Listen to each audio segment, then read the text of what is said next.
Hello friends, welcome to the new episode of my channel. আমি অরিত্র। এখন এই ভিডিওর মধ্যে আমরা কথা বলবো যে কার্তিক গাট্টামেনির মিরাই বলে ছবিটা নিয়ে, যেখানে লিড চরিত্র প্লে করছে তেজা সাজ্জা, এবং এই ছবির মধ্যে অ্যান্টাগনিস্টের চরিত্র প্লে করছে মঞ্জু মনোজ, এবং এছাড়া শ্রিয়া শারন রয়েছে একটা ইম্পর্টেন্ট চরিত্রে। তো এই ছবিটা ট্রেলার দেখে আপনারা যে গল্পটা দেখতে পেয়েছেন, যেটার ব্যাপারে আমি কথাও বলেছিলাম, যে অশোকের 9 আননোন যে ব্যাপারটা রয়েছে, যে কনসেপ্টটা, যে কলিঙ্গ যুদ্ধের পরে অশোক ঠিক করেছিলেন যে নিজের যে নলেজগুলো আছে সেটা 9টা বইয়ের মধ্যে ডিস্ট্রিবিউট করে দেবেন এবং সেটা বিভিন্ন লোকের মধ্যে স্প্রেড করে দেবেন এবং তারা লুকিয়ে লুকিয়ে থাকবে। তো এবার আমরা দেখতে পাচ্ছি এখানে যে অ্যান্টাগনিস্ট রয়েছে, সে মানে ব্ল্যাক সোর্ড বলেন দেখাচ্ছে তাকে। তো সে ডিসাইড করে যে আমি সবকটা বই আর কি নিজে ক্যাপচারে নিয়ে নেবো। তো 8টা বই নিয়ে নিয়েছে, একটা বই বাকি রয়েছে যেটা ওর দরকার, যাহলে ও ইমমর্টাল হয়ে যাবে বেসিক্যালি। এবং সেই বইটার সাথে কিভাবে এই বেদা বলে ক্যারেক্টারটা, যেটা তেজা সাজ্জা প্লে করছে, সে কিভাবে কানেক্টেড, ঠিক আছে, সে কিভাবে চোজেন ওয়ান, তো সেরকম ভাবে। এবং শ্রিয়া শারন কে ছিল এক্স্যাক্টলি, তো মা ছেলের একটা বন্ডিং এর ইমোশন রয়েছে এটার মধ্যে। তো এইসব নিয়ে আর কি বেসিক্যালি একটা ফ্যান্টাসি অ্যাকশন ড্রামা, একটা super hero kind of film আর কি। আপনারা নিশ্চয়ই ট্রেলার টিজার দেখে জনরাটা বুঝে গেছেন।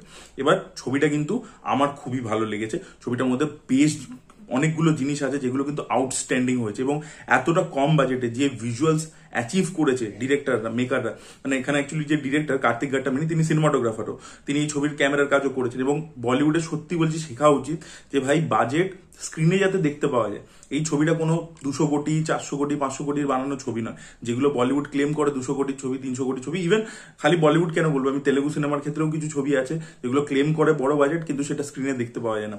মিরাই 60 কোটি টাকায় বানানো একটা ছবি, বাট স্ক্রিনে আপনি প্রত্যেকটা জিনিস দেখতে পাবেন। প্রি ইন্টারভেল একটা সিকোয়েন্স রয়েছে যেখানে বেদা ক্যারেক্টারটা আর কি মানে একটা কাইন্ড অফ ট্রান্সফরমেশন হবে। তো সেখানে একটা ইগলের সাথে সিকোয়েন্স রয়েছে, সেই সিকোয়েন্সটা জাস্ট দেখবেন, মানে গুজবাম। এবং সেখানে যে ভিএফএক্স এর কাজ হয়েছে দারুণ। তো ভিজুয়ালস আর এই গোটা ছবি জুড়ে দুর্দান্ত, যেহেতু মানে ডিরেক্টর নিজে সিনেমাটোগ্রাফার, তিনি সেটা এনশিওর করেছেন। তো ভিজুয়াল খুব ভালো হয়েছে। দ্বিতীয় হচ্ছে এই গৌরা হরি, যিনি হচ্ছে এই ছবির মিউজিক ডিরেক্টর, তার কথা বলবে ভাই, সে চুমু কাজ করেছে, যা বিজিএম দিয়েছে। হনুমানেরও এই বিজিএম করেছিল, বাট আমি বলবো হনুমানের থেকে আমি মিরাইকে ইন টার্মস অফ মিউজিক আমি এগিয়ে রাখবো। এও কিন্তু নেক্সট বিগ থিং হতে চলেছে তেলেগু ইন্ডাস্ট্রিতে। যা বিজিএম এর কাজ করেছে, প্রত্যেকটা সিকোয়েন্সকে এলিভেট করেছে। ভীর মাগাদা, ওই যে গানটা, ওটাকে যেভাবে ইউজ করেছে না, মানে দারুণ দারুণ, হেভি লেগেছে আমার। বিজিএম এর কাজ সলিড হয়েছে, ঠিক আছে। এবং ডিরেক্টর এখানে এই যে কনসেপ্টটাকে নিয়ে সেটাকে বেশি কমপ্লেক্স না করে সিম্পলিফাই ওয়েতে তার সাথে একটা ইমোশন রেখেছে। খালি সুপার হিরো ফিল্ম মানে খালি অ্যাকশন অ্যাকশন হচ্ছে তা নয়, মাদার সান একটা ইমোশন যেটাকে সেন্ট্রালে রেখে সেই সব জিনিসপত্রগুলোকে যেভাবে বলেছে গল্পটাকে, সেটা কিন্তু বেশ এঙ্গেজিং ছিল। এবং তার সাথে বলবো যে ছবিটার মধ্যে কিছু পার্টিকুলার সিকোয়েন্সেস আছে। দেখুন, একটা ছবি না রিওয়াচ ভ্যালু তখনই থাকে যখন কিছু পার্টিকুলার সিকোয়েন্স থাকে যেগুলো না মানে রিপিট ওয়াচে আপনি দেখতে পাবেন। যেরকম RRR এর মধ্যে দেখবেন এই কোয়ালিটিটা আছে, বা জওয়ানের মতো ছবির মধ্যে এই কোয়ালিটিটা আছে, যে আপনি এক একটা সিকোয়েন্স আছে যেটা হয়তো একটা এপিসোডের মতো, সেই এপিসোডটা আপনি বারবার বারবার দেখতে পারবেন। এবার সেই এপিসোডটাকে আপনি গল্পের মধ্যে, স্ক্রিনপ্লের মধ্যে কিভাবে উইভ করছেন, সেটাও কিন্তু একটা মানে কায়দা আর কি, মানে ক্রাফটম্যানশিপ। তো সেই জিনিসটা এখানে ডিরেক্টর খুব ভালো করতে পেরেছে। মানে ছবিটার মধ্যে প্রি ইন্টারভেল থেকে শুরু করে আর ক্লাইম্যাক্স অব্দি কয়েকটা পার্টিকুলার সিকোয়েন্স রয়েছে। একটা গানের সাথে রয়েছে, একটা যেটা বললাম প্রি ইন্টারভেল সিকোয়েন্সটা, একটা ক্লাইম্যাক্স, সেখানে প্রভু শ্রীরাম যেভাবে সেই সব জিনিসপত্রগুলো এক একটা সিকোয়েন্সকে যেভাবে ডিজাইন করেছে না, প্রত্যেকটা মানে রিপিট ভ্যালু রয়েছে, বারবার দেখতে ইচ্ছে করবে। এবং প্রত্যেকটা sequence very well design, screen প্লের মধ্যে খুব অর্গানিক ভাবে আসে। তো সেকেন্ড হাফটা স্পেশালি খুবই মজা দিয়েছে, প্রি ইন্টারভেল থেকে হেভি মজা দিয়েছে। এইগুলো খুব ভালো ছিল। বিজিএম এর কাজ যেটা আমি বললাম, এবং পারফরমেন্সের দিক থেকেও বলবো, দেখুন অনেকের এরকম কমপ্লেন থাকে যে তেজা সাজ্জাকে হিরো হিসেবে মনে হয়। ইভেন আমি বলছি যে তিনিয়ারি কথা দেখবেন, সাগর নীল বলে যে আমার হিরোটাকে খুব একটা পছন্দ নয়। বাট এই ছবির মধ্যে আমি সিরিয়াসলি বলছি, তেজা সাজ্জা কিন্তু যথেষ্ট ভালো পারফরমেন্স দিয়েছে। হনুমানের থেকেও বেটার পারফরমেন্স কিন্তু এই ছবিটার মধ্যে দিয়েছে। সে কিন্তু কাঁধে করে টেনে নিয়ে গেছে পুরো ছবিটা। এর সাথে শ্রিয়া সারানের পারফরমেন্সও ভালো। মনোজ মাঞ্চু আমি বলবো যে ঠিকঠাক কাজ করেছে, হিরোইনের কাজও ঠিকঠাক। তো এইগুলো আর কি ছবিটার মধ্যে পজিটিভ ছিল। ছবিটা কিন্তু আপনারা অবশ্যই হলে গিয়ে দেখুন, আপনাদের বেশ ভালো লাগবে ছবিটা।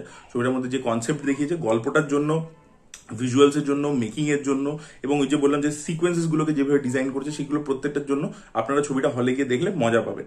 এবার ছবির নেগেটিভ দিক কি? প্রথম কথা দেখুন, প্রেডিক্টেবল একটা আর্ক ধরেছে, যে একটা যে চোজেন ওয়ান, একটা আন্ডারডগ থেকে একটা সুপার হিরো হচ্ছে, সেই যে প্রেডিক্টেবল পাথটা, তো সেই প্রেডিক্টেবল পাথে যেহেতু হাঁটে, তো সেই জায়গাটা একটু আপনার দেখে একটা ডিজাবু এফেক্ট হবে। যেহেতু হনুমানও একটা সুপার হিরো ফিল্ম ছিল এবং ওটা ওই আন্ডারডগ স্টোরিটাই চুজ করেছিল, তো একটা ডিজাবু এফেক্ট আপনি পাবেন যে ভাই এটা গল্প তো আমি দেখেছি। সেটা একটা প্রবলেম। সেকেন্ড হচ্ছে ফার্স্ট হাফে তেলেগু সিনেমা একটা প্রবলেম আছে, ওরা কমার্শিয়াল বানাতে গিয়ে আননেসেসারি কিছু জিনিস ঢোকায়। কমেডি ক্যারেক্টার্স, পুলিশের কিছু চরিত্র ঢুকিয়েছে, বন্ধুর ট্র্যাক, রোমান্টিক ট্র্যাক, সেগুলো আননেসেসারি। সেগুলোকে আরো পেসে কেটে দিয়ে বেরিয়ে যেত, তো ওইটার জন্য রান টাইমটা ফিল হয়। তো সেইটা একটা প্রবলেম হয়েছে, পেসিং ইস্যু, স্পেশালি ফার্স্ট হাফের মধ্যে, যেটা কিন্তু প্রয়োজন ছিল না। গল্পটা আরো টু দা পয়েন্ট হলে সেটা আরো জমজমাটি হতো আর কি। আর রাইটিং এর দিকে যদি বলি নেগেটিভ, তাহলে কিছু কিছু ক্যারেক্টারকে ভালোভাবে লেখা হয়নি, কিছু সাপোর্টিং ক্যারেক্টারদেরকে ভালো করে লেখা হয়নি। আচ্ছা, এখানে জয়রাম এবং জগপতি বাবু দুটো ক্যারেক্টার প্লে করেছে, তাদেরও কাজ কিন্তু তারা ডিসেন্ট কাজ করেছেন, কি বলবো না যে এক্সট্রাঅর্ডিনারি কিছু পারফরমেন্স দিয়ে দিয়েছে স্ট্যান্ড আউট করার মতো, বাট তারা ইম্পর্টেন্ট রোল ছিল, সেগুলো ভালো করে পুল অফ করে দিয়েছিল। আর আরেকটা জিনিস আমার নেগেটিভ লেগেছে, সেটা হচ্ছে এক্সেসিভ ইউজ অফ এআই। কিছু কিছু জায়গা কিন্তু আর্টিফিশিয়াল মনে হবে, যেহেতু আমি বললাম যে বাজেটে একটা লিমিটেশন আছে, বাট ওরা অনেক জায়গায় না এআই ইউজ করেছে, ঠিক আছে, যেটা টিজার থেকেও বোঝা যাচ্ছিল, ট্রেলারেও বোঝা যাচ্ছিল, কিন্তু সেটা একটু ইউজটা আর কি একটু মাত্রাধিক হয়ে গেছে আর কি। তো সেই জিনিসটা আপনি ফিল করুন, কিছু কিছু পার্টিকুলার পোর্শন আছে যেগুলো কিন্তু আর্টিফিশিয়াল আপনাদের মনে হবে। বাট কিছু প্রবলেম, এইগুলো যে প্রবলেমস গুলোর কথা বললাম সেগুলোকে বাদ দিয়ে, সেই কিছু মাইনর ফ্লস কে বাদ দিয়ে ছবিটা কিন্তু ওভারঅল দারুণ একটা এক্সপিরিয়েন্স দিতে পারে, স্পেশালি হলের মধ্যে। তার কারণ হচ্ছে মেকিং, ভিজুয়ালস, বিজিএম, যে গল্পটা, তেজাস হাজার পারফরমেন্স, সবকিছু মিলিয়ে কিন্তু ছবিটা আপনাদের বেশ ভালো লাগবে। আর যেটা বললাম যে ইমোশনটা যেহেতু রয়েছে, মা ছেলের একটা বন্ডিং এর একটা ইমোশন রয়েছে, সবকিছু মিলিয়ে কিন্তু আপনাদের বেশ ভালো লাগতে চলেছে ছবিটা। আমার তো পার্সোনালি খুবই ভালো লেগেছে।